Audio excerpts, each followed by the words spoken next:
Bienvenue à ce webinaire consacré à l'application du nouveau Bauhaus européen dans l'arc alpin.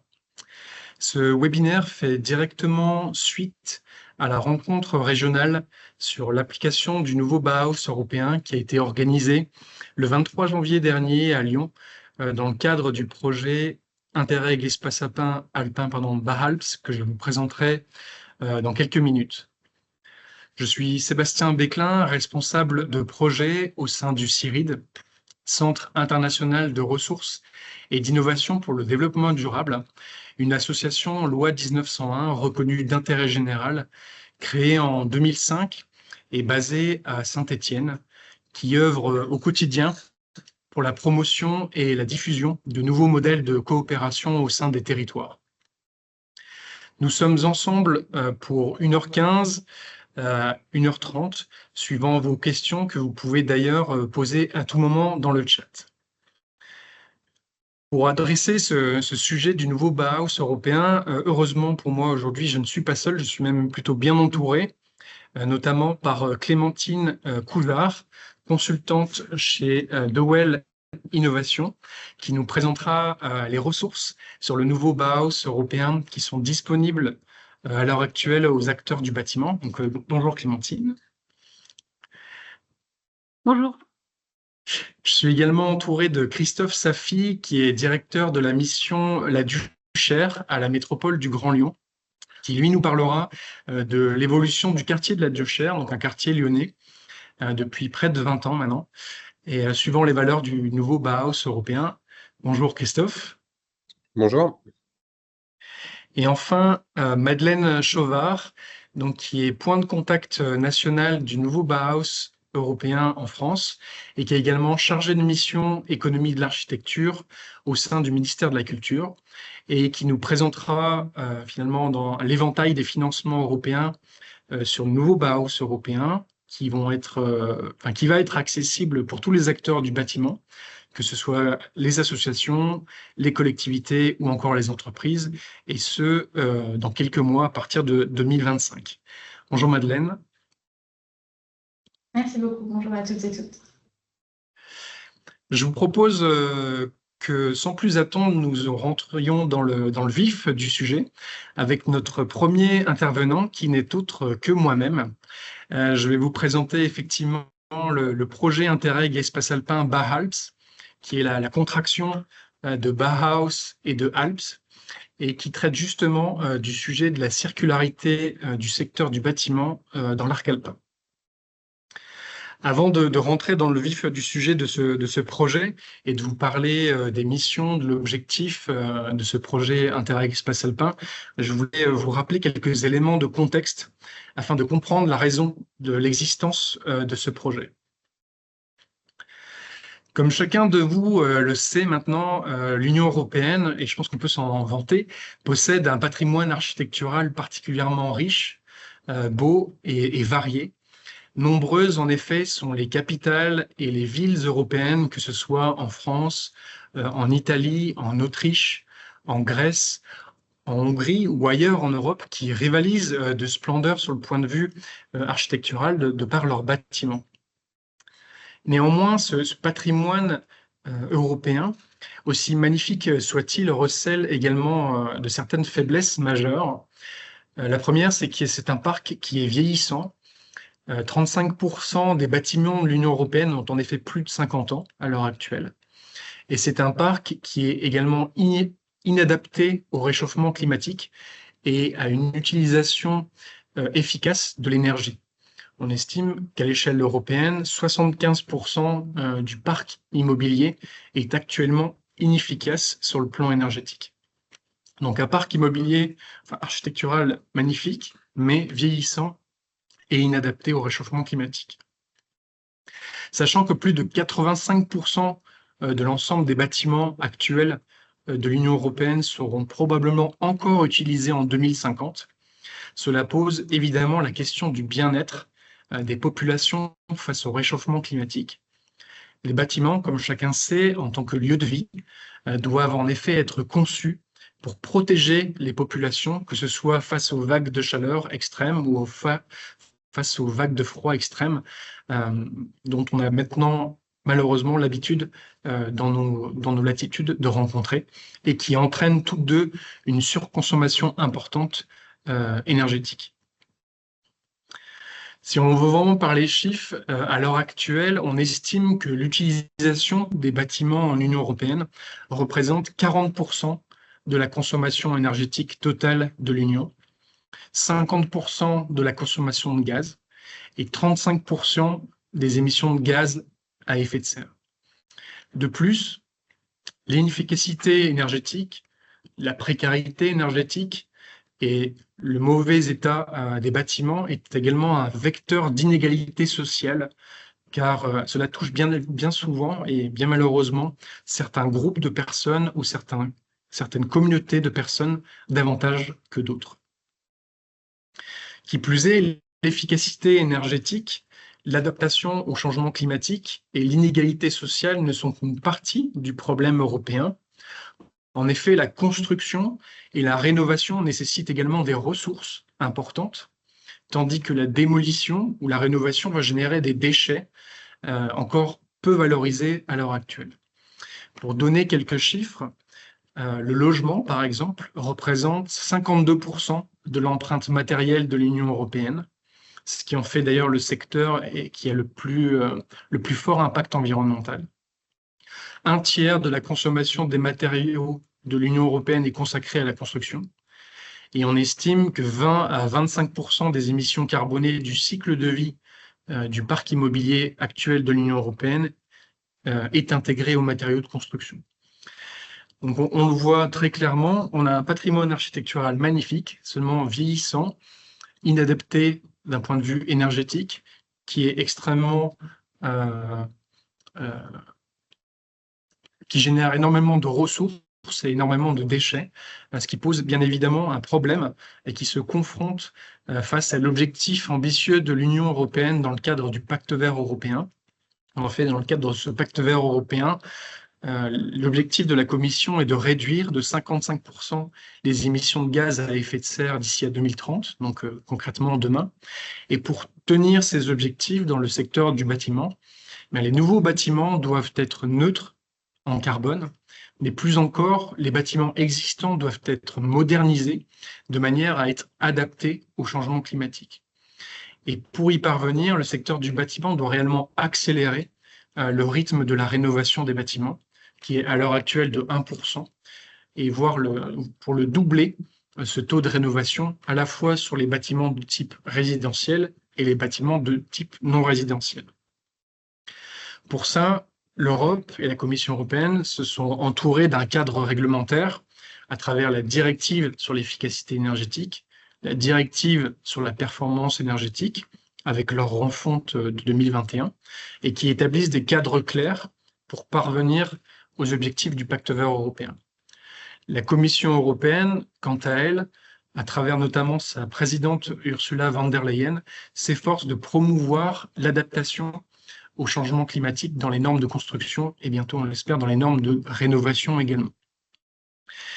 Et c'est dans ce cadre, un petit peu dans ce contexte environnemental, que fut proposé en 2021 le nouveau Bauhaus européen, afin que la vague de rénovation européenne des bâtiments ne soit pas uniquement un projet purement technique ou purement environnemental, mais également un projet culturel qui puisse englober les populations, qui puisse permettre de refaire sens également, et qui s'articule souvent autour de 3 valeurs fondamentales et indissociables. On le représente d'ailleurs par le compas NEB que vous voyez à l'écran sur la gauche ici. Donc ce compas NEB qui symbolise le nouveau Bauhaus européen et qui comprend donc 3 valeurs indissociables et fondamentales que sont la durabilité donc au sens large, qui inclut le respect des objectifs climatiques, la mise en place de procédés et de boucles de circularité, la réduction de la pollution et des déchets, mais également la préservation de la biodiversité. Notre valeur fondamentale qui est l'esthétique, que l'on traduit aussi par la beauté. On parle ici de qualité de l'expérience de vie ou du style du bâtiment, au-delà même de sa fonctionnalité propre d'abriter les gens. Et enfin, l'inclusion sociale qui englobe à la fois la valorisation de la diversité et de l'égalité pour tous, la garantie de l'accessibilité et de l'abordabilité des bâtiments à chacun. Donc, ces 3 valeurs du NEB sont également intégrées autour de 3 principes de travail que sont le processus participatif, dans lequel on va engager les populations, en tout cas les citoyens, dans les démarches de rénovation ou de construction. L'engagement multiniveau entre acteurs, et également l'approche transdisciplinaire entre les différents métiers du secteur du bâtiment. Donc, je vous donne ici que quelques bribes de ce nouveau Bauhaus européen, afin de donner les éléments de contexte. Pour ceux et celles qui sont intéressés par ce nouveau Bauhaus européen, je vous redirige vraiment vers le site du nouveau Bauhaus européen qui est très riche en ressources disponibles pour tous les acteurs du bâtiment. Toujours est-il que c'est dans ce contexte de volonté de l'Union européenne de réduire l'impact environnemental du secteur du bâtiment qu'est né le projet Bauhaus. Donc ce projet Bauhaus, il s'inscrit pleinement dans l'application du nouveau Bauhaus européen, mais ici à la zone de l'arc alpin. Pourquoi l'arc alpin en particulier? Tout simplement parce que l'arc alpin, qui est défini ici par la zone en vert que vous voyez sur la carte, et qui rassemble 48 régions européennes, d'Allemagne, d'Autriche, de France, d'Italie, du Liechtenstein, de la Slovénie et de la Suisse, et qui représente à peu près 80 millions d'habitants, soit c'est 20% à peu près de la population européenne. Et bien cet arc alpin, c'est la zone de l'Union européenne où le secteur du bâtiment présente la plus forte consommation finale d'énergie par habitant. Et finalement, ça en fait un formidable terrain d'expérimentation pour des projets de décarbonation, des projets de verdissement, de transformation verte du bâtiment à l'échelle européenne. Et c'est dans ce cadre qu'intervient le projet Bauhaus. Donc, le projet Bauhaus est coordonné par la Fondation universitaire vénitienne Ca' Foscari autour d'un consortium de 13 partenaires, dont le CIRID pour la partie France. Le projet vise en particulier son objectif premier, c'est vraiment de développer un modèle de transformation verte du bâtiment dans l'arc alpin qui va intégrer ces concepts de nouveau Bauhaus européen avec des indicateurs de durabilité, d'esthétique et d'inclusion sociale. C'est un projet de 3 ans qui a commencé en septembre dernier et qui est composé de 3 lots de tâches, un par année. Donc, dans le premier lot de tâches, celui dans lequel nous sommes actuellement, le consortium est en train de développer un modèle qui va permettre de soutenir réellement la transformation verte du secteur du bâtiment alpin, donc basé sur son identité culturelle propre et la mise en œuvre de processus de circularité qui répondent aux valeurs et aux principes de travail du nouveau Bauhaus européen. Et pour cela, des événements sont organisés cette année dans chaque pays européen partenaire du projet, de manière ainsi que celui-là dans lequel nous faisons partie aujourd'hui, de manière à sensibiliser et à acculturer les acteurs du bâtiment au nouveau Bauhaus européen, mais également à pouvoir identifier les besoins sur chacun de ces territoires de l'arc alpin, qui peuvent être des besoins financiers, des besoins organisationnels, des besoins assurantiels, structurels, de formation ou de R&D, qui sont nécessaires de manière à implémenter, à réaliser davantage de transformations de type NEB sur les territoires de l'arc alpin. Ces différentes remontées de terrain, de besoins, vont permettre au consortium de construire le modèle. Donc, vous voyez ici une première ébauche sous la forme d'un symbole et qui, bien évidemment, va reposer sur les valeurs du NEB, mais également sur ses principes de travail. Et ils vont nous permettre de définir vraiment le niveau d'ambition que l'on souhaite donner à ces valeurs de nouveau Bauhaus européen, à ces principes de travail qui vont nous permettre également de définir finalement quelle est l'identité culturelle de l'arc alpin d'un point de vue bâtiment, quels sont les domaines d'innovation qui sont ciblés et les parties prenantes qui est nécessaire d'intégrer à l'intérieur de ce modèle. Une fois ce modèle de transformation verte construit, celui-ci va être testé en conditions réelles sur de vrais projets de rénovation et de construction, donc un peu partout dans chaque territoire de l'arc alpin. Et c'est l'objet du deuxième lot de tâches, donc qui va commencer l'année prochaine.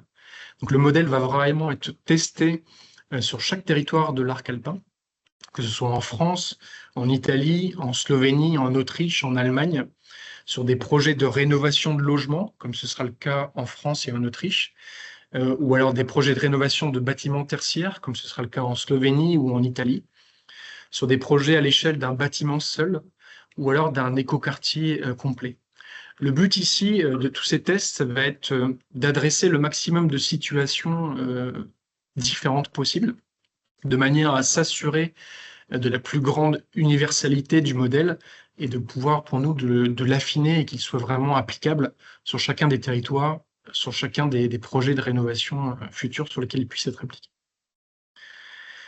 Et donc une fois que ce modèle testé, corrigé si besoin, et validé, le consortium BARALPS va se concentrer sur la diffusion de ce modèle donc de transformation verte du bâtiment auprès des principaux financeurs publics de projets urbains, c'est-à-dire les collectivités régionales, les collectivités locales, les collectivités nationales. Pour cela, le consortium va s'appuyer très fortement sur un organe européen qu'on appelle la SUERA. C'est la stratégie de l'Union européenne pour la région alpine et qui, comme vous voyez ici sur la carte en bas à gauche, englobe justement tout l'arc alpin ainsi que la convention alpine. Pour ceux qui n'ont pas la connaissance de la SUERA, c'est un cadre finalement macro-régional qui vise à renforcer la coopération entre 7 pays, 5 États membres de l'Union européenne, l'Autriche, la France, l'Allemagne, l'Italie, la Slovénie, et 2 États tiers que sont la Suisse et le Liechtenstein. La SUERA vise, son objectif, c'est vraiment promouvoir la cohésion entre ces territoires de l'arc alpin en se réalisant à travers des défis communs. Et cette SUERA a une présidence qui est tournante, qui tourne chaque année. Et cette année, c'est l'Autriche et le Liechtenstein qui a la présidence de cette SUERA. Et conjointement ont été décidées 3 priorités communes par l'Autriche et par le Liechtenstein il y a quelques mois. Ils ont récupéré la présidence il y a quelques mois. Et ces trois projets, ces 3 grandes priorités pour la SUERA, c'est la transition de la mobilité, la transition énergétique et la transformation de l'industrie de la construction, et notamment avec un focus sur la rénovation et la construction circulaire. C'est-à-dire que au niveau transnational ici, la présidence de la SUERA, comme vous pouvez le lire ici, va se focaliser vraiment à développer des principes communs pour l'économie circulaire, des méthodes de manière à étendre le cycle de vie des bâtiments, à l'utilisation de matières premières régionales, également à de la formation dans la construction circulaire, à développer des lignes directrices avec des mesures de soutien et d'action pour des projets de construction circulaire. Donc il y a une réelle ambition à la fois à l'échelle de l'Union européenne au global et également de l'arc alpin d'adresser cette thématique de la construction et de la rénovation circulaire sur nos territoires. Et c'est là que va venir, sur ces bases, on va dire, ces volontés politiques que va s'appuyer le projet BARALPS, et pour l'instant avec succès, car nous avons été l'un des 2 projets à être retenus pour le 25e anniversaire du programme de l'espace alpin, qui sera présenté en Autriche à la mi-mai, où on va venir justement présenter le projet, l'ambition et le futur modèle de transformation verte du bâtiment, donc, qui a pour ambition d'être déployé sur l'ensemble du territoire de l'arc alpin. Donc, voilà pour le projet BARALPS. Je pense que j'ai essayé d'en faire le tour le plus possible. Je ne sais pas si il y a des questions dans le chat ou si vous avez des questions, vous participant sur ce projet. Oui, Alors, Manuel. ouais, moi j'ai juste une question concernant le terme de construction circulaire. Qu'est-ce que vous voyez dans construction circulaire? Je pense que ce qui est intégré dans la construction circulaire vis-à-vis de la SURA, c'est l'intégration vraiment de boucles de circularité, de réutilisation de matériaux, par exemple, d'éco-conception. Ça peut être également le respect, je pense, de l'application des concepts, des principes de travail du nouveau Bauhaus européen, mais également de ses valeurs fondamentales de durabilité. Il faut vraiment voir la circularité au sens large, pas uniquement point de vue recyclage. On va parler également de réemploi, de réutilisation, etc. D'accord, merci. Je vous en prie. Il y a également une deuxième question, je vois, de Madeleine. Non, de Madeleine, oui. Merci beaucoup pour la présentation. Je me demandais comment étaient sélectionnés les sites qui font l'objet de tests lors de la phase 2. Alors, c'est un travail nous avons mené, le consortium, l'ensemble des partenaires du consortium en amont du dépôt du projet. En fait, de manière à vraiment pouvoir adresser le maximum de situations possibles. Donc, il y avait à la fois des bâtiments seuls et des écoquartiers. Il y avait une volonté bien évidemment, d'adresser des sites qui permettent de tester sur des logements et des sites qui permettent de tester qui soient plutôt des bâtiments tertiaires. Donc, on a par exemple des musées, on a une usine de tabac et il y a des logements à travers des écoquartiers. On a un garage de l'innovation également. Le but, c'était vraiment d'adresser déjà l'ensemble des territoires de l'arc alpin, parce que chaque territoire de l'arc alpin a sa propre identité culturelle finalement, ses propres procédés ou en tout cas habitudes de construction ou de rénovation. Et voilà, le but c'était vraiment d'adresser le maximum de situations possibles. Je ne sais pas si ça répond à ta question. Oui, tout à fait. Merci. Je t'en prie. Je ne sais pas s'il y a d'autres questions ou remarques. Si ce n'est pas le cas, je vous propose qu'on passe à la seconde intervention, donc celle de Clémentine Coujard, donc qui va nous parler des ressources disponibles pour les acteurs du bâtiment sur le nouveau Bauhaus européen. Donc, je te propose de partager tes slides, Clémentine, comme je n'ai pas trouvé la possibilité de donner le contrôle pour l'instant. Très bien, merci Sébastien. Bonjour à tous. Merci beaucoup à Sébastien de m'avoir invité à cette session. Je suis très heureuse de pouvoir participer. Je vais mettre le suivant encore. Donc, je m'appelle Clémentine Coujard et je fais partie de la société Dowell Innovation. Nous sommes une société de conseil, nous sommes une coopérative de 8 personnes basée à Sophia Antipolis, dans les Alpes-Maritimes. Et nous sommes spécialisés dans le management de l'innovation et plus précisément dans tout ce qui est programme de financement de la recherche et de l'innovation, tant au niveau national qu'européen. Donc, on travaille beaucoup sur ce qui sont les programmes de financement européens comme le programme Cadre Horizon Europe. On travaille aussi au niveau national sur les financements ADEME, par exemple. Et on est très investi dans des projets européens en tant que partenaire également, souvent pour faire de la facilitation, de la méthodologie et aussi de la communication de projet et la dissémination et l'exploitation des résultats de recherche. Nous intervenons principalement dans 3 secteurs, les systèmes énergétiques bas carbone, le bâtiment et les villes durables, et puis on a un troisième secteur qui est un peu plus ce qu'on a appelé transsectoriel, c'est-à-dire où justement le but c'est plutôt de faire des liens entre différents secteurs et de faire des ponts. Et c'est là-dedans qu'on a classé le nouveau Bauhaus européen. Suivant, s'il te plaît. Donc aujourd'hui, j'aimerais vous parler de certaines ressources qu'on a développées dans le cadre du projet européen Nebula. Je ne vais pas rentrer dans le détail de ce projet qui a duré 2 ans et demi, qui était coordonné par ma société, Dowell, et qui va finir à la fin du mois.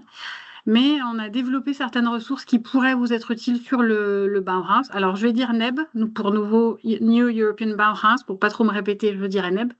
Donc, je vais vous parler rapidement de ces éléments. Donc, un handbook, une série de webinaires qui sont enregistrés que vous pouvez visionner, des guides de financement et un réseau de ce qu'on a appelé le NEB Advisors. Suivant. Donc, tout d'abord, ce NEB Handbook, on l'a publié en juillet 2023. Et l'idée, c'est d'avoir dans un document assez synthétique, les éléments principaux pour comprendre ce que c'est que le NEB. Donc, c'est rassembler déjà la théorie. Vous avez vu les schémas qu'a montré Sébastien. Alors, on peut dire que les principes beautiful, sustainable, inclusive sont simples, mais on a vu qu'il y a aussi 3 autres dimensions sur multi-level engagement, participatory approaches, etc., qui sont quand même un peu théoriques au début. Donc, l'idée, c'était de présenter ce cadre théorique, mais aussi de l'illustrer avec des projets concrets. Donc, tu peux refaire un clic.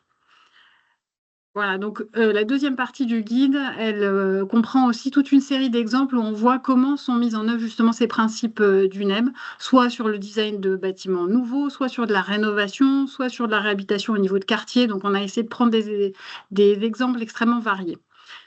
Et dans ce guide, vous trouverez aussi les principales initiatives, ressources d'information, opportunités de financement, opportunités de réseautage qui existent.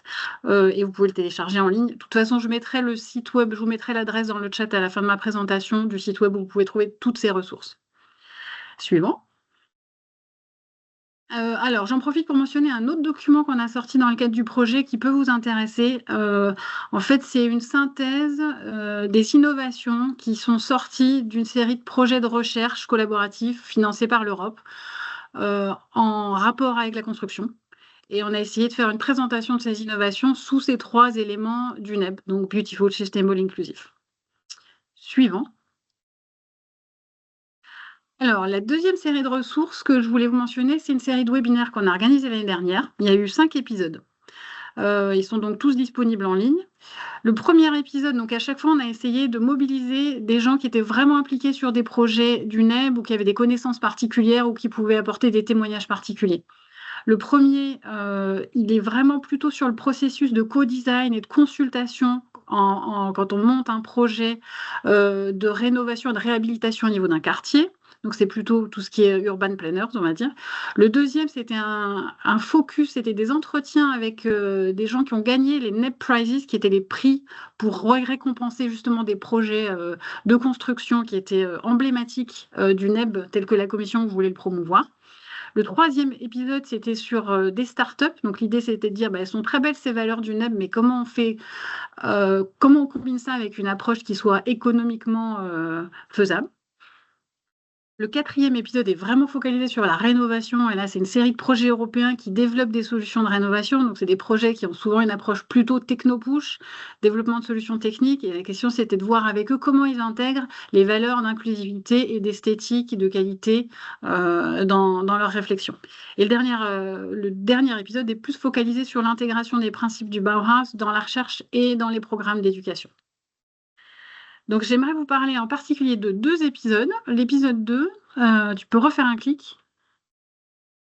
Donc effectivement, là, c'était l'interview de 3 personnes qui ont gagné des NEB Prizes. Le premier, vous voyez, tout ça, c'est illustratif. Vous pouvez ensuite aller voir la vidéo complète et vraiment l'explication de ces projets par les porteurs sont vraiment intéressantes.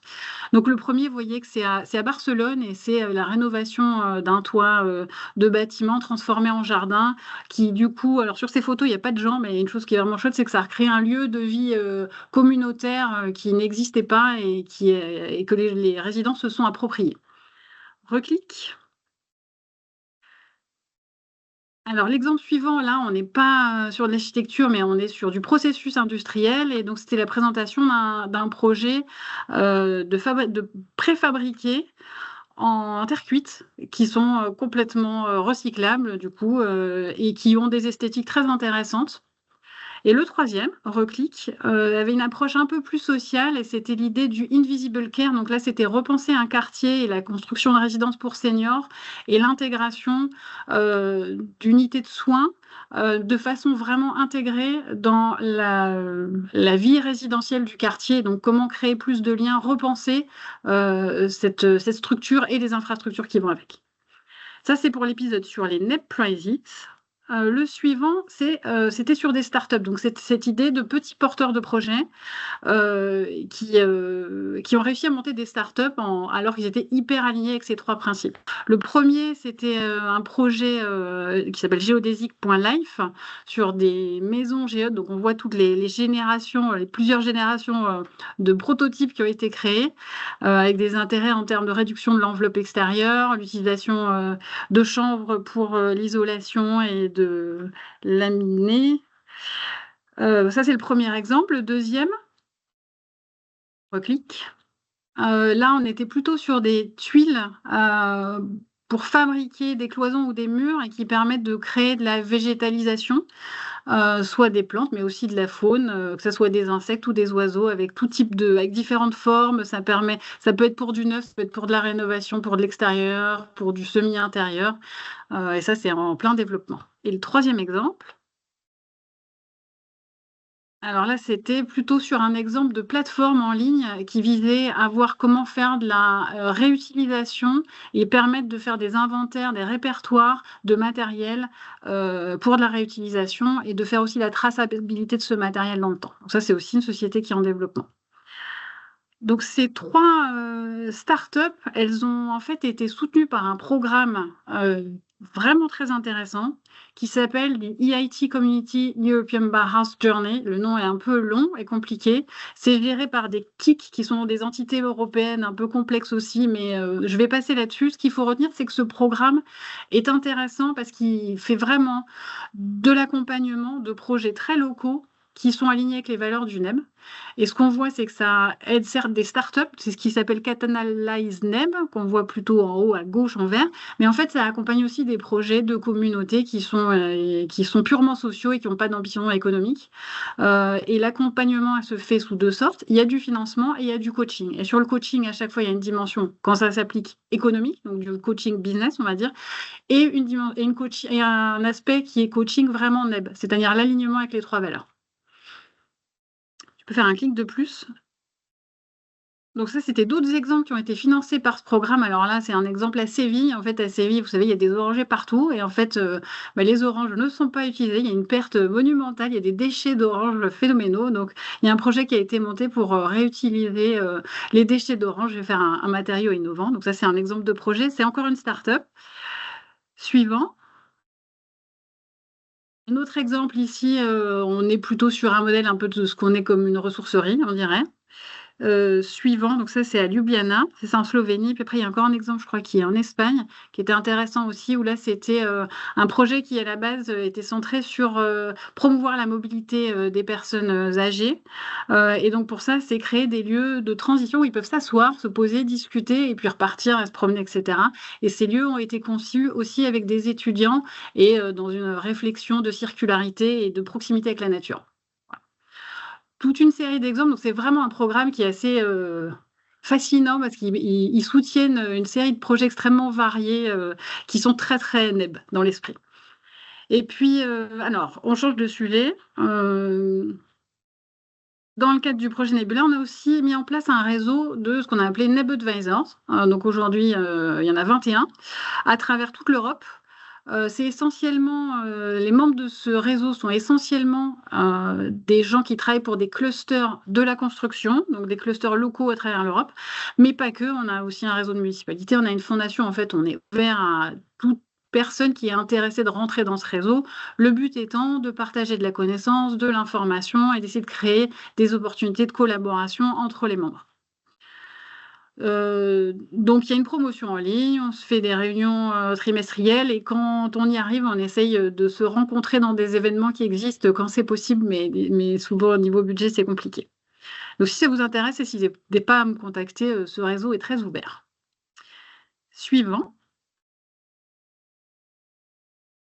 Alors, on s'écarte un petit peu du NEB, mais je me dis que ça pouvait être intéressant à mentionner quand même.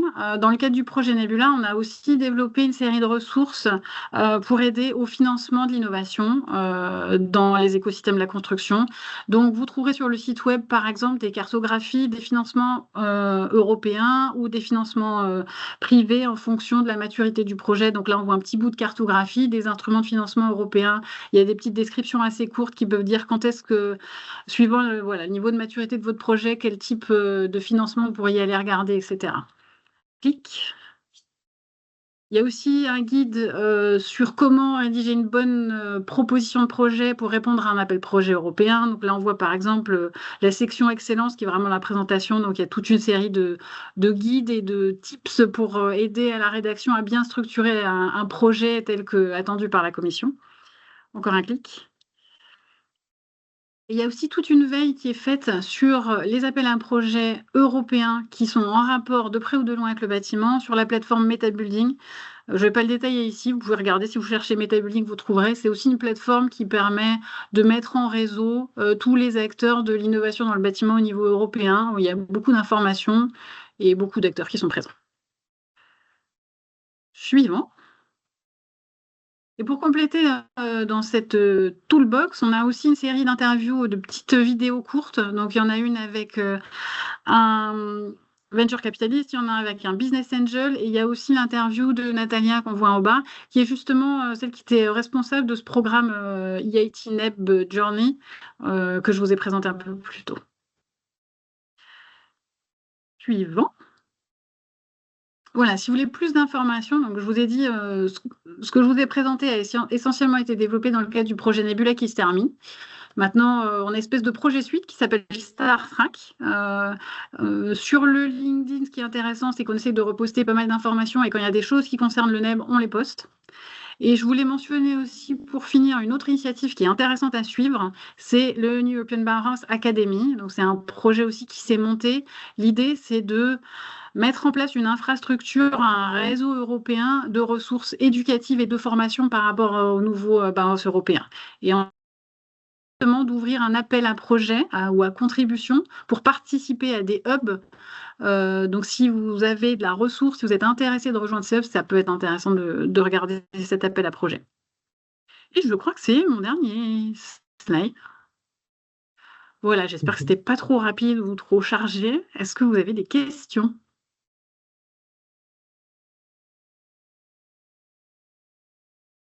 Moi, j'en aurais une, Clémentine. Est-ce que l'accompagnement des PME sur le NEB continue encore à l'heure actuelle, je veux dire dans le cadre de Nebula ou dans le cadre de Star Trek, pardon. Alors, le programme que j'ai présenté, qui était vraiment de l'accompagnement individuel et du coaching, c'est pas nous, c'est cette EIT NEB Job Community. Et en fait, ils ont été un peu victimes de leur succès. Donc, pour l'instant, ils n'ont pas rouvert un call. Ça viendra, mais il n'y en a pas d'ouvert. Pour l'instant, ils sont plutôt en train de recruter des coachs. Donc Prochaine intervention, donc d'ailleurs de Christophe Safi, qui va nous parler donc d'une réalisation NEB exemplaire en région Auvergne-Rhône-Alpes sur le quartier de la Duchère à Lyon. Christophe, est-ce que tu es présent? Oui. Ok. Et on réintègre Clémentine. Tu nous entends, Clémentine? Oui, tout à fait. Si vous avez d'autres questions, je peux y répondre. Sinon, je peux le faire dans le chat. Eh bien oui, oui. Il y a la personne qui avait levé la main. Peut-être Madeleine, tu veux poser une question? Oui, merci beaucoup. Merci beaucoup, Clémentine, pour votre présentation. Je me demandais comment est-ce que le réseau Nebula pouvait s'intégrer avec la communauté, disons, officielle du nouveau Bauhaus européen. Si vous étiez également membre de cette communauté ou si vous avez préféré créer ce réseau propre parce que c'était plus efficace ou à un niveau plus restreint que la communauté au niveau de l'Union européenne. Alors, en fait, on est tout à fait en contact avec la communauté européenne et avec le JRC notamment. En fait, le projet Nebula, pour être un peu plus précis, c'est une Coordination and Support Action qui a été financée pour supporter le programme Build for People, qui est vraiment la partie du programme européen de financement de l'innovation qui est dédié à la construction. Donc, on est là en appui et on avait un objectif de promotion du NEB. Donc, on l'a fait vraiment en coordination autant que possible avec la plateforme web de la Commission, qui n'a pas été tout de suite très répondante. Donc, ça a pris un peu de temps, mais en général, donc, quand on a vu des news, c'était dans les newsletters de la Commission sur le NEB, etc. On essaye d'être connecté autant que possible. Et on continue aujourd'hui avec la NEB Academy, donc les projets qui suivent, le NEB Hub qui va bientôt démarrer. On essaye de rester connecté à toutes ces initiatives, mais d'apporter une dimension vraiment locale et spécifique construction, alors que le NEB peut être un peu plus ouvert et aller au-delà. Voilà. D'accord, merci beaucoup. S'il n'y a pas d'autres questions, je propose qu'on passe à la prochaine intervention. Merci Clémentine. Merci donc beaucoup. de Christophe Safi sur la réalisation NEB exemplaire en région Auvergne-Rhône-Alpes qui concerne le quartier de la Duchère. Je te laisse la parole. Je me contente de passer les slides, Christophe, tu me dis, hein. Très bien, merci. Bonjour à tous. Donc Christophe Safi, je suis directeur de la mission Lyon-Duchère, agent de la métropole. La mission Lyon-Duchère, c'est une mission qui est cofinancée par la métropole, la ville de Lyon et l'Agence nationale du renouvellement urbain, qui vise à porter le projet de territoire sur le quartier de la Duchère. Donc, je vous ferai un petit descriptif un petit peu après. Aussi bien sur le volet urbain, avec une grosse opération de renouvellement urbain et de développement économique, que sur le volet social, avec des actions en faveur de la mixité sociale, du vivre ensemble, de la santé, de la culture, de l'insertion, etc. Donc Jacques, nous, on a fait un peu du NEB sans le savoir. Donc on est sur un projet qui a commencé il y a une vingtaine d'années. Sébastien, du coup, je vais te faire dérouler. Donc avec le projet de la Duchère, donc qui a permis de faire évoluer un quartier construit dans les années 60 vers un écoquartier. Je vais te laisser dérouler. Hop.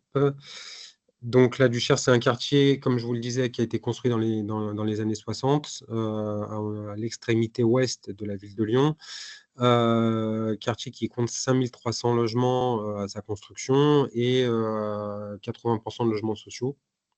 Donc à l'instar de tous les grands ensembles de France, il va connaître assez rapidement des difficultés liées à la précarité de ses habitants notamment, qui vont valoir des premières actions dès 1985 sur tout ce qui est politique de la ville. Donc dans un premier temps, plutôt des actions orientées sur le social et qui du coup vont être ensuite relayées sur le volet urbain.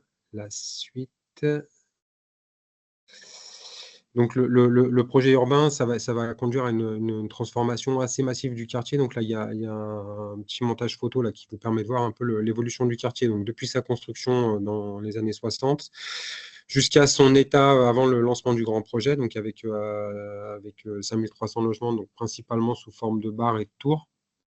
Et donc du coup, une grosse opération de restructuration et de métamorphose du quartier qui va commencer en 2003 précisément et qui se poursuit encore actuellement, donc plus de 20 ans d'intervention sur le quartier. Hop, la suite. Donc avec des enjeux assez classiques du renouvellement urbain qui visait à désenclaver le quartier en recréant une trame urbaine et des ouvertures en direction de l'Ouest lyonnais et des quartiers environnants.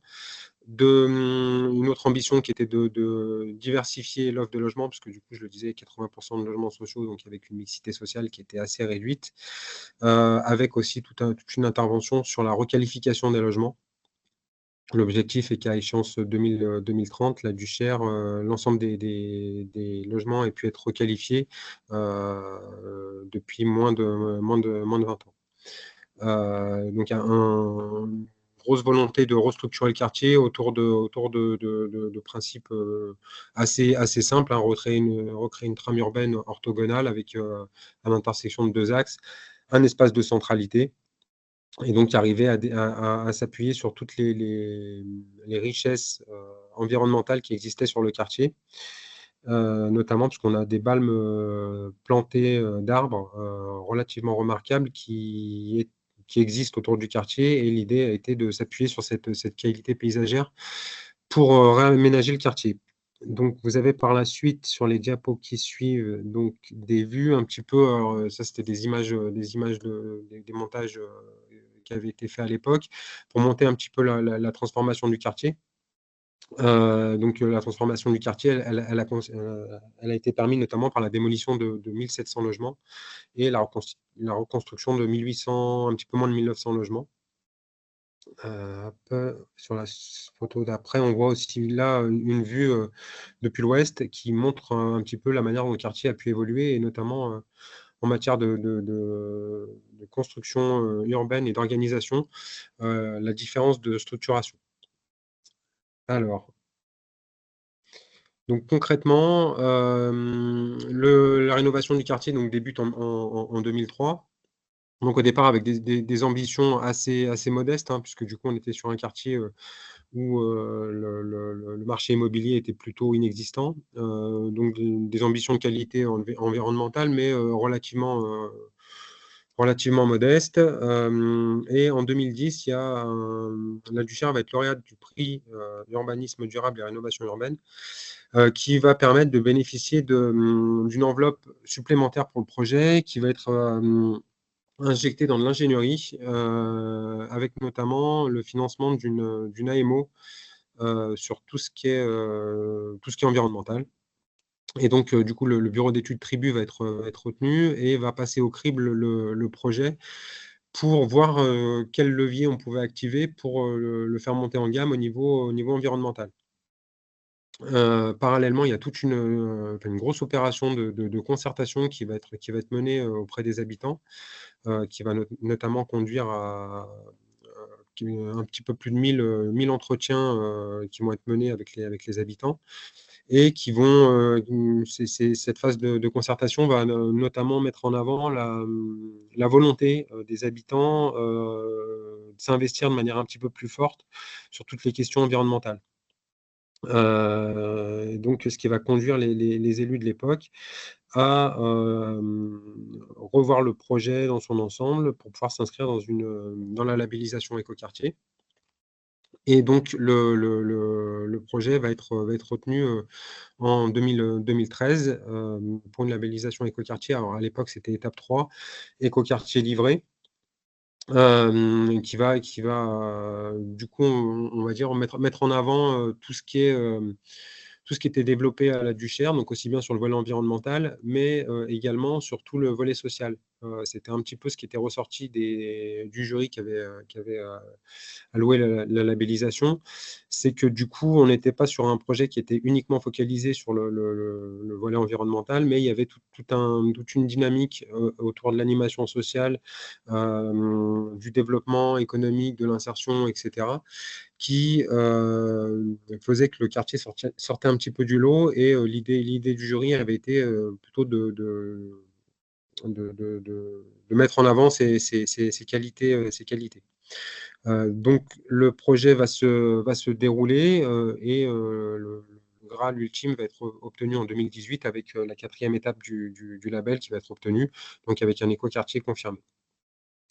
Alors, la suite. Donc, dans les grands principes, alors c'est pareil, je ne vais pas trop m'étendre. Le projet, il s'est basé sur la qualité paysagère existante. Et c'est plutôt le projet de paysage en fait qui va guider le projet d'aménagement, avec la volonté de pouvoir créer des continuités paysagères et écologiques avec les espaces naturels avoisinants. L'apport qui va être apporté en 2010, donc du coup par l'intervention de Tribu, c'est que les espaces verts sont plus des supports d'agrément visuel ou des supports de loisirs, mais ils deviennent du coup des supports écologiques pour développer des espaces de biodiversité et des corridors écologiques. La suite. Donc voilà, toute la réflexion, elle va porter sur les espaces publics en premier lieu, puisque du coup la trame verte va s'appuyer sur tout un réseau de voiries, de parcs et de squares. Mais la volonté, ça a été que toutes ces continuités végétales, environnementales et écologiques, elles puissent s'appuyer aussi sur les parcelles privées. Donc, du coup, dans tous les cahiers des charges qui vont être fournis aux promoteurs qui seront amenés à construire, il a été imposé des espaces en cœur d'îlot qui soient riches en végétalisation, mais aussi qui constituent des espaces partagés, supports d'activité collective. Donc ça aussi, ça a été un point assez fort du travail qui a été mené autour du quartier. La suite. Donc voilà, ça c'est un peu une redite par rapport à ce que je disais, mais du coup l'idée c'était vraiment de pouvoir déployer des corridors écologiques, et toute la composition urbaine elle s'est calée sur ce grand principe-là. Donc là on voit l'évolution un petit peu. Un autre point fort du projet, ça a été le fait que toutes les opérations de construction étaient en avance sur les réglementations environnementales qui s'appliquaient et les réglementations thermiques. Du coup, notamment avec toute une réflexion autour des implantations qui permettaient des conceptions bioclimatiques des bâtiments et un déploiement autour d'un réseau de chaleur urbain qui, notamment depuis 2007, et avec un taux élevé de biomasse. Donc l'utilisation de la biomasse a eu tendance à s'accentuer au fur et à mesure des années. Aujourd'hui, on est à un petit peu plus de 85% d'utilisation de la biomasse sur le réseau de chaleur urbain. Également, une volonté de s'appuyer sur des bâtiments sobres en carbone, avec notamment le recours à des matériaux biosourcés. Donc là, pareil, on va dire que sur la première phase du projet, plutôt en avance sur les réglementations en vigueur, et du coup, avec des opérations avec des exigences assez fortes en matière d'utilisation de matériaux faibles en carbone. Un autre point fort dans le déploiement et dans le projet d'ensemble, c'est tout ce qui est mixité fonctionnelle. Alors, du coup, le projet, il s'est appuyé du coup sur le déploiement et la construction de pas loin de 25 000 m² de surface de plancher à vocation économique. Donc, l'enjeu était double, en fait, c'était d'arriver à faire venir au sein du quartier des entreprises et du coup des gens extérieurs au quartier qui viendraient sur le quartier pour y bosser, mais également de permettre aux habitants de trouver un accès à l'emploi. Et il y a eu tout un travail qui a été mené auprès des entreprises qui s'implantaient pour faciliter au maximum l'emploi et l'insertion des habitants du quartier. Donc, il y a un gros travail qui a été mené, notamment avec la mission locale et tous les acteurs de l'emploi sur le quartier. Donc, un autre point fort, ça a été toutes les actions en matière de cohésion sociale. Donc du coup, je le disais, au sein de la mission du CHIR, on a une intervention sur le volet urbain, mais aussi toute une équipe qui intervient pour permettre le développement social local. Du coup, avec tout un réseau d'acteurs, notamment des centres sociaux, une MJC, sur lesquels on s'appuie de manière assez forte pour pouvoir développer et favoriser le vivre ensemble. Et donc, je le disais, c'est un peu une exception, puisque du coup, les écoquartiers qui étaient valorisés jusqu'en 2018 étaient plutôt conçus exclusivement sous l'angle environnemental. Là, le fait qu'il y ait cette dimension sociale a été un point très favorisant dans l'obtention du label. Bon, ça, je vais passer. Du coup, il y a aussi eu une réflexion pour que la conception générale sur les espaces publics, mais également sur les habitations, soit travaillée pour en faciliter la gestion future. Bon, ce qui a nécessité pas mal de dialogue, et ce qui a aussi conduit à revoir à la baisse certaines ambitions, notamment sur la gestion des eaux pluviales. Il y a eu pas mal de je dirais, de déception de la part des concepteurs, parce que du coup, il y avait certaines orientations qui n'ont pas pu être suivies, puisque les services gestionnaires n'étaient pas outillés, équipés, et ne souhaitaient pas avoir à gérer des équipements type fossé, type nous, sur certains espaces publics. Alors, une autre démarche importante, et qui est plutôt la marque de fabrique de l'opération, c'est toute la démarche participative qui a été développée autour du projet. Donc, dès le lancement de l'opération, il y a eu une vraie volonté de pouvoir associer les habitants pour travailler le projet et le réorienter au fur et à mesure. Donc aujourd'hui encore, on a des démarches assez volontaristes sur tout ce qui est association des habitants. On a un comité de suivi participatif qui regroupe tous les acteurs de la société civile qui se réunit entre 2 et 3 fois par an et qui du coup balaye un peu la vie du quartier, réoriente nos volontés de concertation, permet d'interpeller les élus et sert vraiment de support à la définition du projet urbain. Donc toutes ces démarches de participation, elles s'appuient notamment sur une équipe qui déploie pas mal d'ingénierie pour aller à la rencontre des habitants, puisque en dehors de ces réunions un petit peu formelles, on organise de manière assez régulière sur les sujets sur lesquels on souhaite avoir l'avis des habitants. De manière assez régulière, on organise des focus group auprès des groupes constitués. Donc, on s'incruste sur des réunions pour aller interroger les habitants sur ce qu'ils souhaitent, la manière dont on pourrait réagencer certaines actions, et ça aussi bien sur les projets urbains, où là c'est relativement facile d'avoir l'avis des habitants, mais également sur tous les projets sociaux. Donc on peut être amené typiquement à aller rencontrer les jeunes pour les interroger sur la manière dont on pourrait sécuriser tel et tel endroit. Donc voilà, il y a une vraie volonté d'aller s'associer des habitants.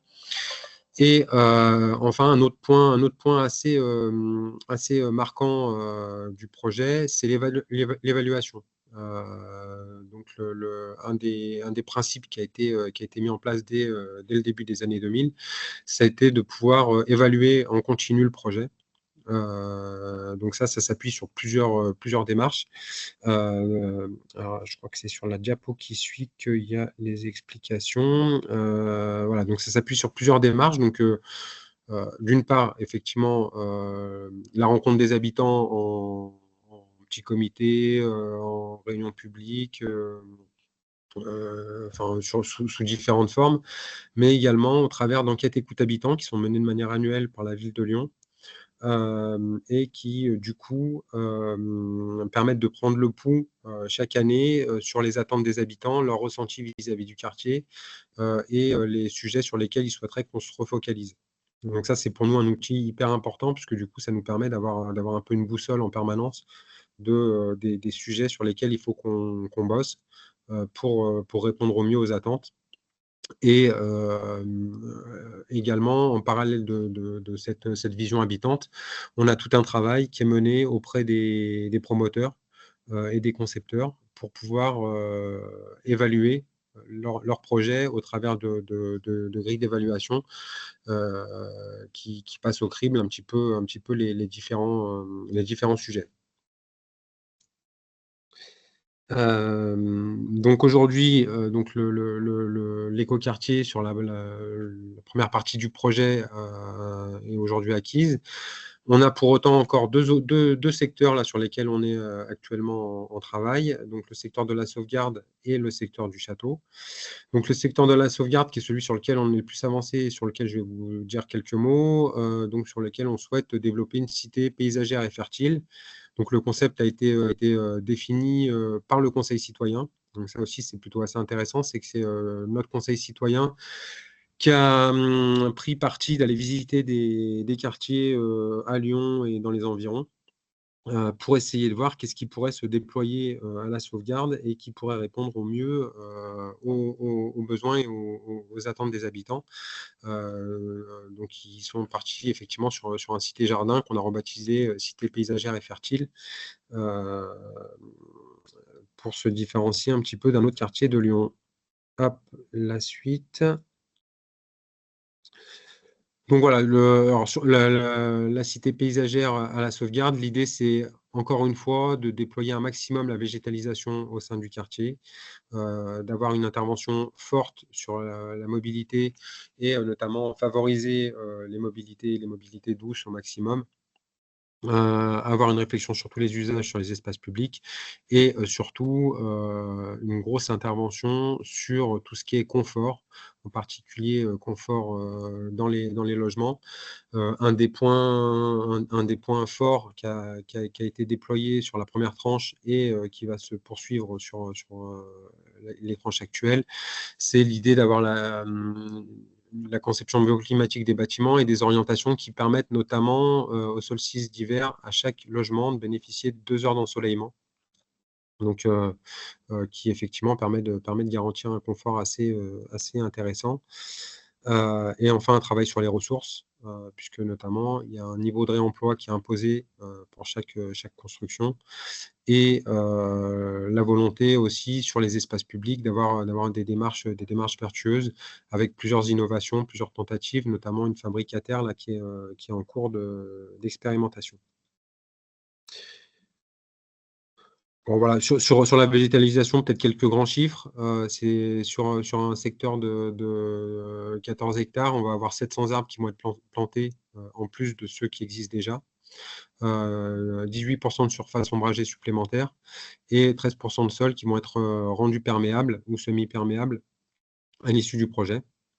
Et un gros travail dans la conception de tous les îlots qui vont être bâtis pour maintenir 30% de pleine terre en cœur d'îlot.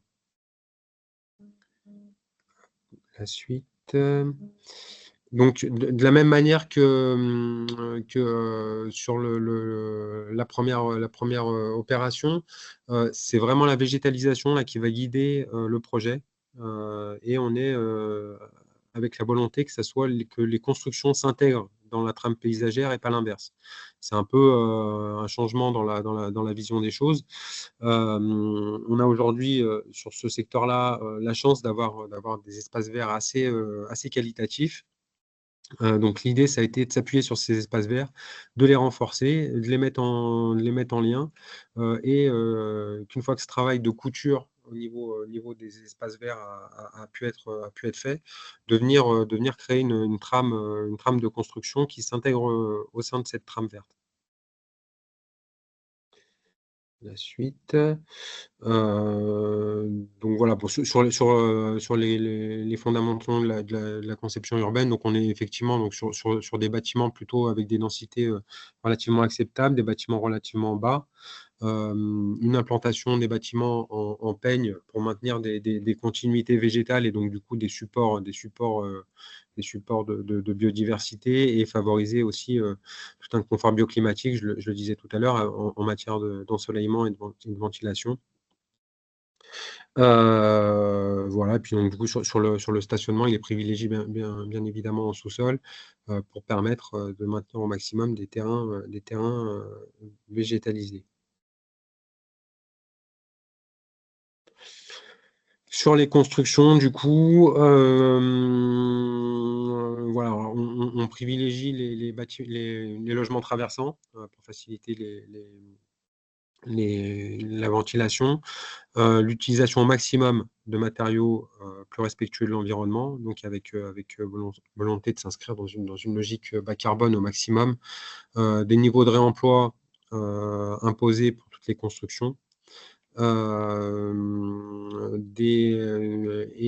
Sur cette opération, donc on teste le référentiel habitat durable de la métropole sur un quartier en renouvellement urbain, donc sur lequel on est sur des niveaux de prix de marché relativement bas. C'est un peu tout le challenge, c'est d'arriver à faire qu'on arrive à construire bien en revendant à des niveaux de prix très très compétitifs. Puisque du coup, c'est parti un petit peu du constat que sur des quartiers un petit peu en vogue, c'était plus simple, alors, je ne vais pas dire facile, mais c'était plus simple d'arriver à construire des bâtiments un petit peu démonstrateurs sur un quartier sur lequel le marché est un petit peu plus détendu. La difficulté était d'autant plus importante, donc du coup, tout un travail d'accompagnement des promoteurs pour arriver à trouver les bonnes filières et les bons modes constructifs pour pouvoir construire au meilleur prix, tout en respectant des niveaux d'exigence environnementale importants. Alors de la même manière que sur la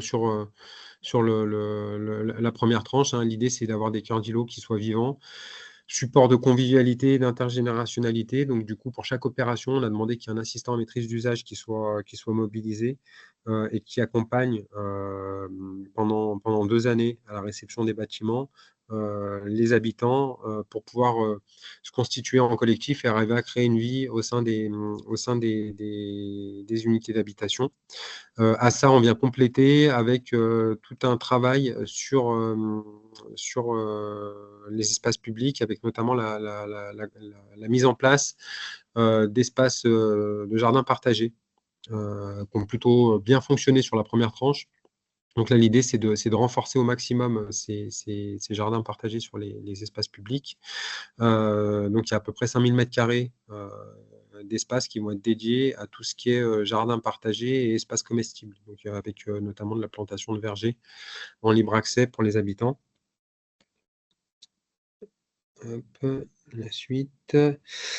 Donc, pour un petit peu fédérer toutes ces actions et notamment tous ces jardins, au centre du quartier est aujourd'hui expérimenté ce qu'on a appelé la halle agriculturelle, qui est un lieu qui se veut point de rencontre entre le quartier avec les anciennes constructions et les futures constructions. Et c'est un peu le lieu totem qui servira, qui sert de rencontre pour toutes les initiatives en matière d'agriculture urbaine, qui va être un peu la marque de fabrique de ce quartier-là. Donc du coup, dans cette halle agriculturelle, sur la diapo qui suit, on a pas mal d'actions qui se déploient, donc des ateliers dédiés à l'alimentation, à l'agriculture urbaine, à la santé, à la culture. On a également un marché qui se tient de manière hebdomadaire, donc qui est un marché de produits en vrac avec une triple tarification. Une tarification pour les acheteurs lambda, une tarification pour les habitants du quartier et une tarification qui est appelée coup de pouce pour les gens qui sont en précarité et qui du coup bénéficient d'un tarif privilégié puisqu'il est à 30% en dessous du prix coûtant. À cette halle agriculturelle est adossée donc une micro-ferme urbaine déployée sur 600 m², qui se veut un peu démonstratrice de tout ce qui peut se faire en matière d'agriculture urbaine et qui est support aujourd'hui d'un parcours d'insertion pour des jeunes du quartier qui du coup s'initient au métier du maraîchage, de la petite maçonnerie, de la petite menuiserie.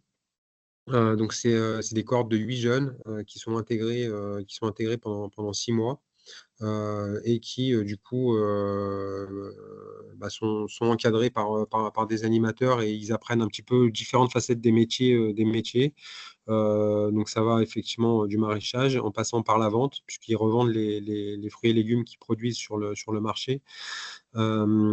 Et également, ces 8 jeunes font des séjours, passent la moitié de la semaine en fait en Saône-et-Loire, donc à 2 heures, 1h30, 2 heures de Lyon, ce qui leur permet de rencontrer d'autres jeunes, du coup d'un milieu plutôt rural, et du coup ce qui nous permet de faire une sorte de jumelage, j'allais dire, avec une ville à la campagne, et ce qui permet aux jeunes du quartier de voir un petit peu d'autres horizons et de s'ouvrir à d'autres visions.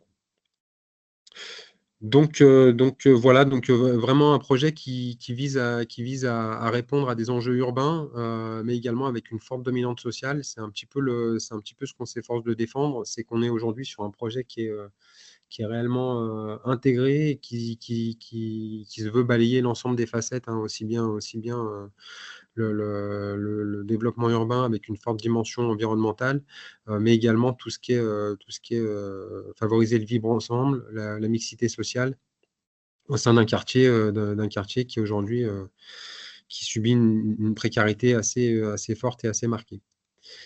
Voilà, j'espère que j'ai pas été trop long. J'ai essayé de faire un peu rapide. Très bien, Christophe. Je pense qu'il y avait de quoi parler sur les 20 ans de l'évolution déjà du quartier. C'est assez impressionnant, hein, de toutes les réalisations qui ont été faites. Et je pense que c'est toujours en cours. Peut-être il y a des questions des participants sur ces réalisations. Oui, Manuel. Ouais, alors moi j'ai une question un peu technique. On lit dans la presse que Lyon va devenir sans doute la ville la plus chaude en France en 2050. Comment vous préparez à ces hausses de température, ces journées de canicule qui seront nombreuses, dans ces bâtiments où vivent peut-être des personnes âgées, et cetera, qui sont des appartements pas forcément traversants, enfin, est-ce qu'il n'y aurait pas à terme un risque d'augmentation de la consommation énergétique par la mise en place de pompes à chaleur ou de climatisation et ce genre de choses? Alors, déjà, une des premières réponses, hein, c'est la végétalisation, hein, parce que c'est un des points aussi qui a motivé le fait de végétaliser le quartier et d'accentuer encore la végétalisation sur la sauvegarde. Ça a été effectivement la lutte contre les îlots de chaleur. Donc ça, c'est une première réponse qui est effectivement un morceau de la réponse, parce que effectivement, quand on voit ce qui est annoncé comme évolution et les canicules qui pourraient arriver dans les années à venir, ce n'est pas la seule végétalisation effectivement qui permettra d'y répondre. Une des réponses qui est à réfléchir, ça serait éventuellement de créer un peu des zones refuges, notamment dans les sous-sols. Aujourd'hui, la réflexion qu'on a sur les sous-sols, typiquement, c'est d'envisager leur réversibilité. Donc, on essaye au maximum de minimiser les sous-sols, parce que du coup, l'ambition, c'est quand même de réduire l'utilisation de la voiture à terme. Et une des pistes qu'on a dans un coin de la tête, c'est effectivement de pouvoir réutiliser en partie ces sous-sols pour en faire des zones de répit, justement pour les personnes âgées en cas de forte chaleur. Donc voilà, ça serait plutôt l'endroit dans lequel on vient se rafraîchir pendant quelques heures avant de rejoindre son logement. Mais après, effectivement, hormis ces deux axes, on se retrouve dans une situation qui est quand même un peu inédite, hein. Donc, il y a tout le confort d'été, il est aussi travaillé au travers des requalifications sur les anciens bâtiments, puisque je le disais tout à l'heure, hein, sur les nouveaux bâtiments, on est sur des bâtiments qui seront tous traversants, où on travaille le confort d'été. Sur les anciens bâtiments, il y a un gros travail de requalification qui est en cours, puisque du coup, l'ensemble du parc doit être requalifié à échéance 2030 sur l'ensemble de la Duchère. Ok, merci. Moi, j'avais une question, mais plus pour Madeleine. Madeleine, est-ce que tu penses que ce type de quartier peut postuler aux futurs financements qui seront disponibles sur le NEB vis-à-vis des activités qui sont portées dans le quartier de la Duchère? Alors, je pense que le projet pourrait effectivement complètement s'inscrire. Il faudrait voir ensuite, je pense que comme c'est enfin, je présenterai plus tout à l'heure, mais il y a des projets qui sont plus des projets de recherche et innovation. Et ensuite, des appels à projets pour vraiment l'aide au développement de projets concrets et de mise en œuvre. Et donc, ça s'inscrirait pleinement là-dedans. Et donc, ensuite, c'est de voir vraiment en fonction des opportunités et des différents programmes, des appels à projets disponibles. Mais ça pourrait effectivement complètement s'inscrire dans les appels à projets à venir. Top. Eh ben, à retenir, Christophe, de ton côté, en tout cas, merci. Sur les futurs appels à projets. Merci pour ta présentation. Christophe, je te propose justement qu'on fasse cette transition avec Madeleine et qu'on discute à partir de maintenant des outils de financement sur le NEB qui sont disponibles pour les acteurs du bâtiment. Je te laisse la parole, Madeleine. Merci beaucoup, Sébastien. Donc, merci pour l'invitation. Donc, avant de parler en plus en détail des outils de financement, je vais me présenter. Donc, je travaille au sein du service de l'architecture du ministère de la Culture. Et donc, c'est au sein de ce service qui est situé le point de contact national pour le nouveau Bauhaus européen. Et donc, l'objectif de ma présentation sera à la fois, dans un premier temps, juste de vous indiquer comment est-ce que le NEB est structuré à l'échelle de l'Union européenne et ensuite, quels sont les différents outils qui sont développés par la Commission européenne pour aider au développement de projets. Donc à la fois des dispositifs financiers et également d'autres outils pratiques qui complètent complètement ceux qui ont été présentés par Clémentine un peu plus tôt. Donc au niveau de l'Union européenne, donc, il y a un point de contact national. Si je peux rester sur la slide, c'est bon. Un point de contact national par État membre. Et donc, le rôle de ce point de contact national est à la fois de participer aux réunions de réseau, qui sont organisées à peu près 2 ou 3 fois par semestre, où souvent on échange des bonnes pratiques et on discute des questions un peu de gouvernance du nouveau Bauhaus européen. On sert d'interface entre la Commission européenne et les acteurs sur le territoire. On a aussi un rôle de relais et de communication de l'information. Et on fait aussi le lien pour les projets de recherche avec le ministère de l'Enseignement supérieur et de la Recherche. Donc, concernant la fonction de communication et de relais d'information, nous avons une lettre d'actualité que nous préparons tous les 2 mois.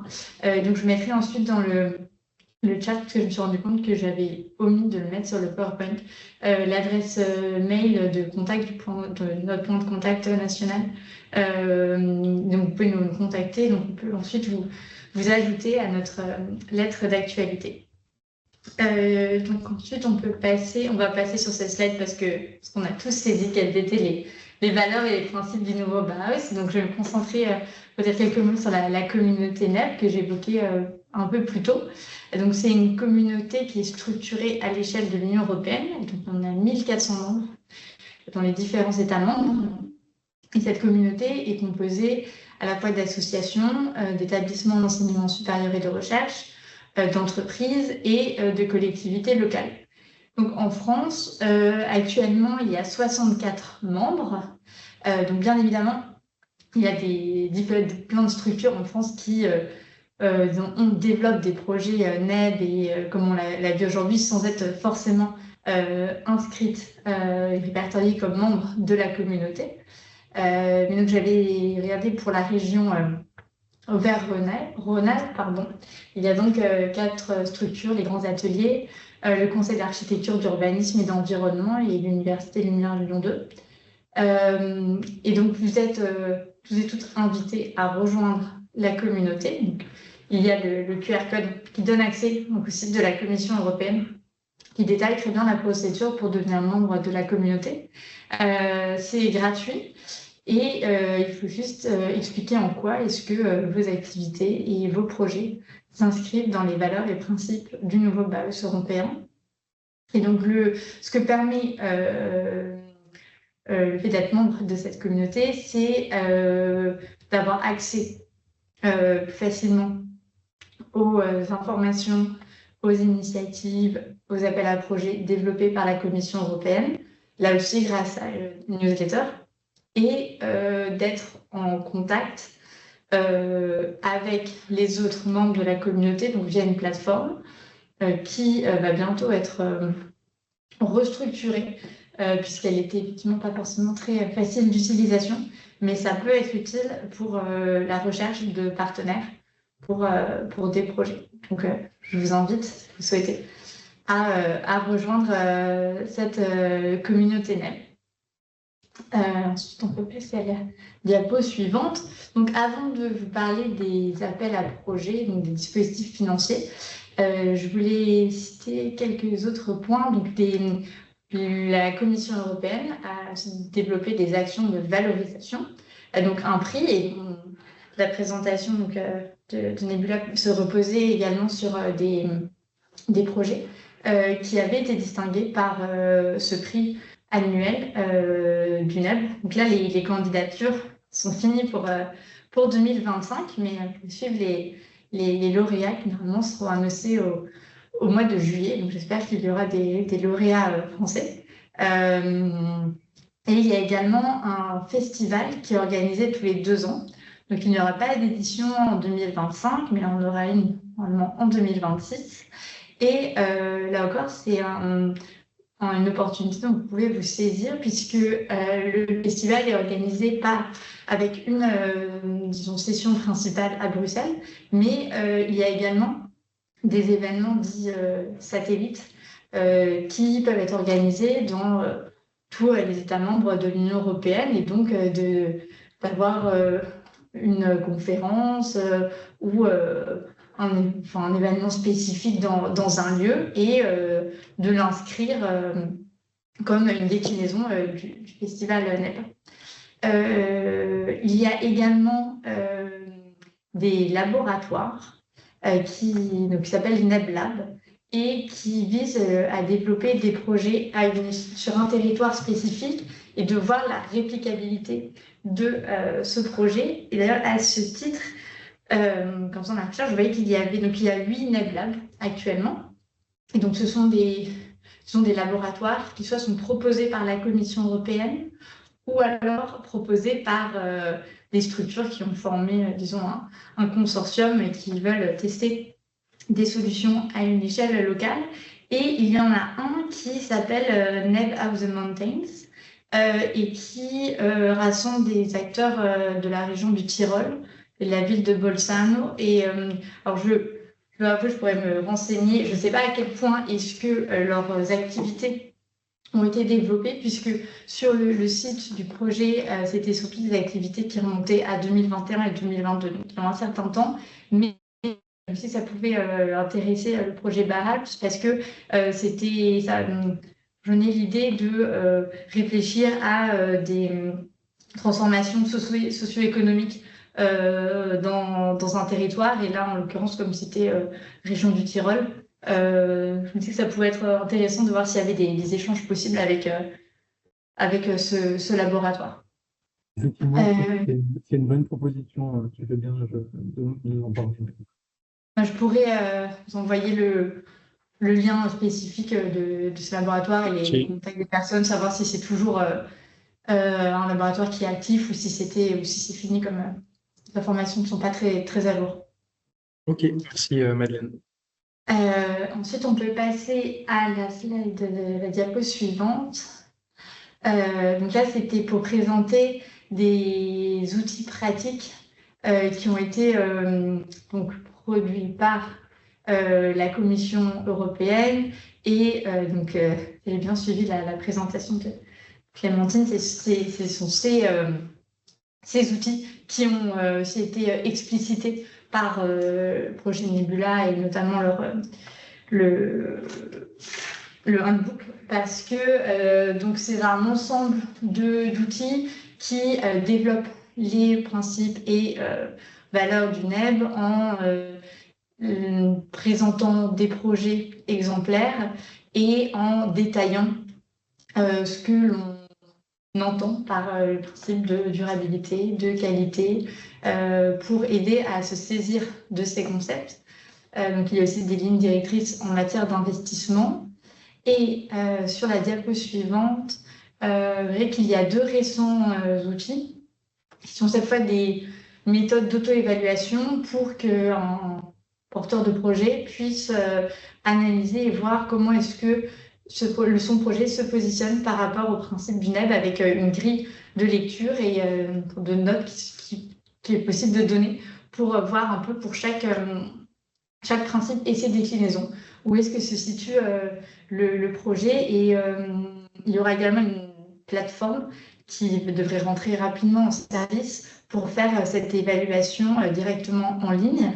Et cette méthode d'auto-évaluation est aussi déclinée pour des projets disons plus petits d'un point de vue financier, puisque c'est avec l'idée d'avoir des attentes différenciées selon l'ampleur du projet. Donc là aussi, c'est un outil que l'on attend pour l'année 2025.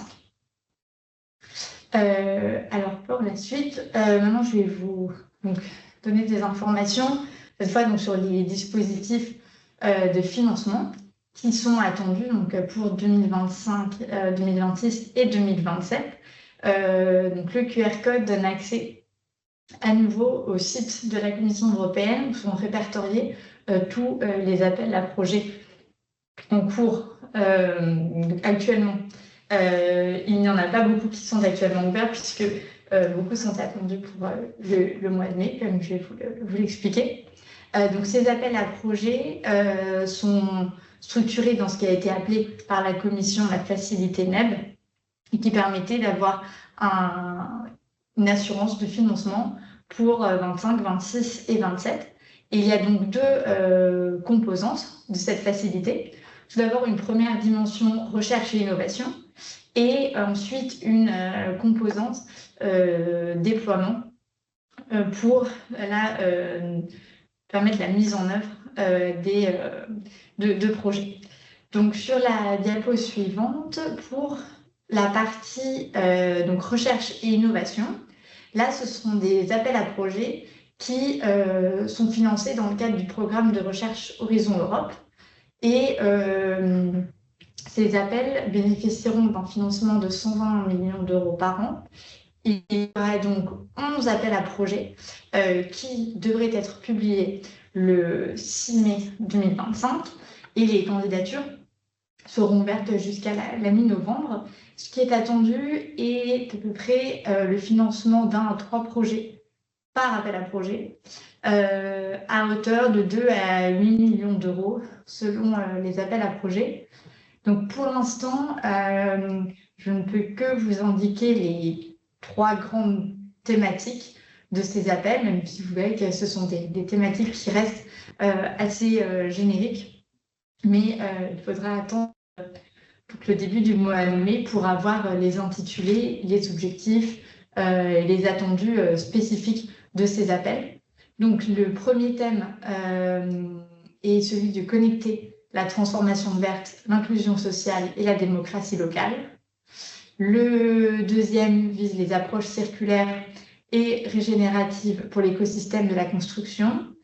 Et enfin, le troisième concerne les financements innovants et des nouveaux modèles économiques pour la transformation des villes. Quoique les appels, l'ensemble des appels a comme objectif de soutenir la transformation du cadre bâti.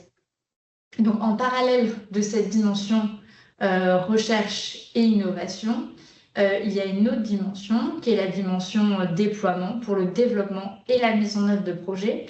Il y a la même ambition financière de 120 millions d'euros par an. Et là, ce seront des appels à projets qui seront financés par différents programmes européens. Cela peut être le programme Europe Créative, Erasmus+, le Fonds de cohésion, le programme LIFE pour l'environnement. Donc là aussi, les appels sont mis en ligne sur le site de la Commission européenne. Comme il ne s'agit pas d'un financement par un programme de recherche, il peut y avoir des appels à projets qui sont, disons, plus accessibles, qui ne demandent pas forcément de constituer des consortiums trop importants. Et là aussi, les fonds alloués peuvent varier et sont souvent moindres par rapport au fonds Horizon Europe, mais les dossiers peuvent être un peu plus faciles à constituer. Et là aussi, les thèmes sont assez génériques, puisque ça traite à la fois de rénovation, de réhabilitation, de développement des compétences et de renforcement des capacités des PME. Donc toujours dans le domaine du cadre bâti, mais là aussi on voit qu'il faut vraiment attendre d'avoir les intitulés spécifiques des appels à projets pour en savoir plus sur les objectifs derrière ces appels. Alors c'est les grands axes portés par ces appels à projets et par la facilité seront bientôt explicités dans une feuille de route qui est en cours de finalisation, que je pensais pouvoir vous présenter aujourd'hui, mais ça prend un peu de retard de validation, il me semble, au niveau de la Commission européenne. Mais donc, c'est une feuille de route pour 25, 26 et 2027 qui est élaborée et construite sur la base d'une consultation qui a été ouverte au printemps et à l'été 2024 et qui a permis donc de recueillir l'avis, les préférences, les souhaits d'orientation du NEB pour les années à venir. Et donc, il fixera des axes et qui donnera aussi des indications sur les futurs appels à projets. Donc ça, lorsque cette feuille de route sera publiée, je pourrai informer Sébastien qui pourra aussi relayer l'information. Puis je pense que ça donnera un cap assez éclairant sur les actions et les tendances à venir. Je pense que ce sera certainement aussi disponible sur la newsletter du NEB, je présume, et celle du ministère. Oui. Oui, ce sera annoncé sur les 2 newsletters. Si vous avez des questions, n'hésitez pas et je vais mettre l'adresse dans le chat également pour répondre à vos questions par la suite si vous en avez. Moi, j'ai une petite question. Merci pour toutes les présentations.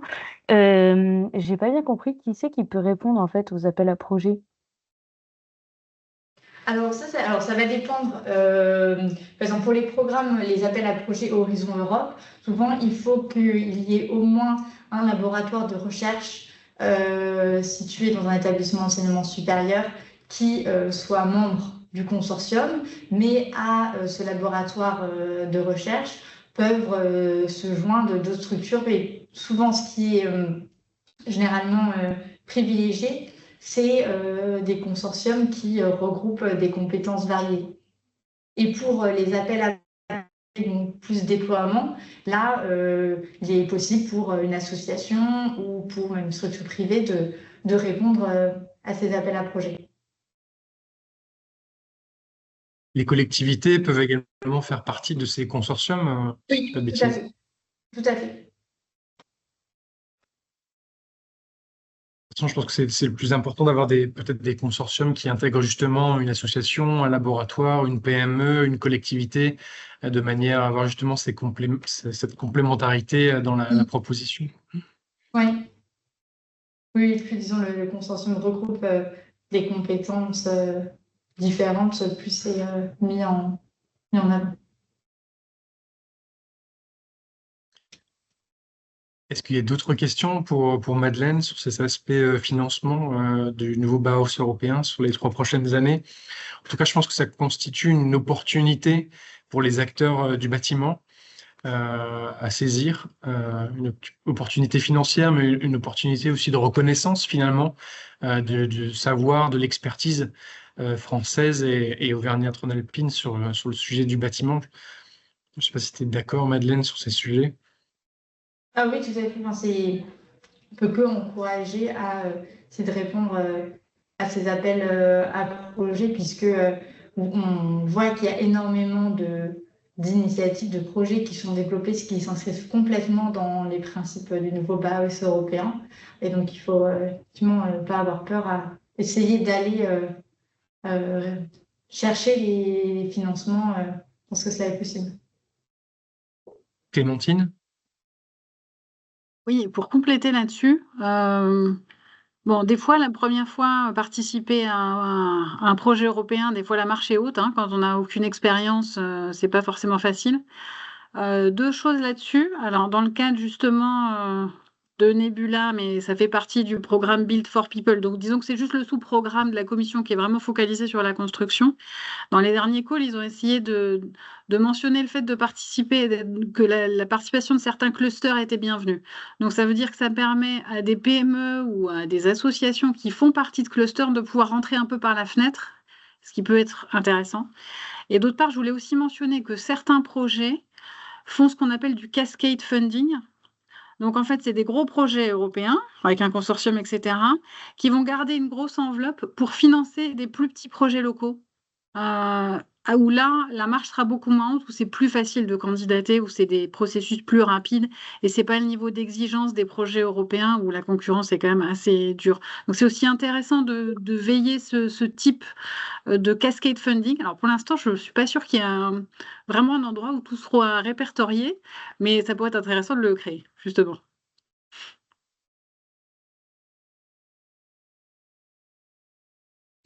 Merci Clémentine pour ces précisions. En tout cas, on en saura plus d'ici quelques semaines, je pense, Madeleine, c'est ça, on devrait avoir accès à la feuille de route prochainement, en tout cas on l'espère.